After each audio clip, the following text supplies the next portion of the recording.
Namaste, this is a quick tutorial. In this video, I am going to tell you how to save the deform file or the simulation file after the simulation.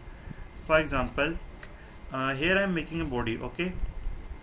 And if I go to the simulation tab, click on new study and let's apply the material.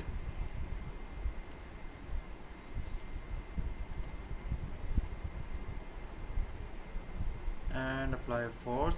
Select this edge. I want this is perpendicular to it, so click on selected direction, select this edge, go downwards, enter the value of force, let's say 5000 Newton, click OK.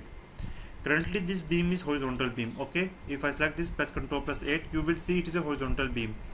What I am teaching in this video is that what will gonna happen, how to save this file when there is a deformation on it after simulation. For example, you see this board is deformed now.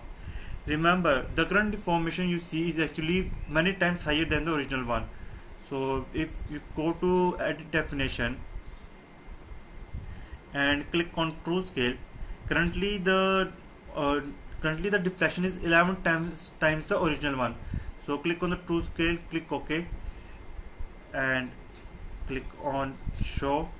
So you will see that this board is deformed. Now what I will teach you that how to save this part, okay, the deformed part, okay? So right click on it, click on create body from deformed shape, enter the name of the part you want to save, whatever you want, click OK.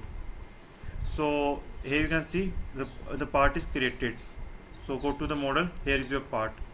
You can right click on it, click on edit feature and save it any format as per your requirement, okay? So a question arises, what is the advantage of this? For example, many times you will do the simulation and your body will deform.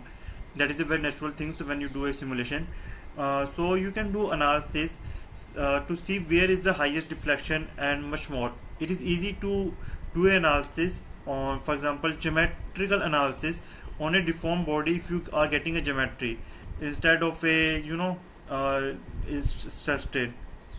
So I hope you like this video. If you have any doubts and queries, make sure you ask in comments. Thanks for watching and have a great day. Namaste.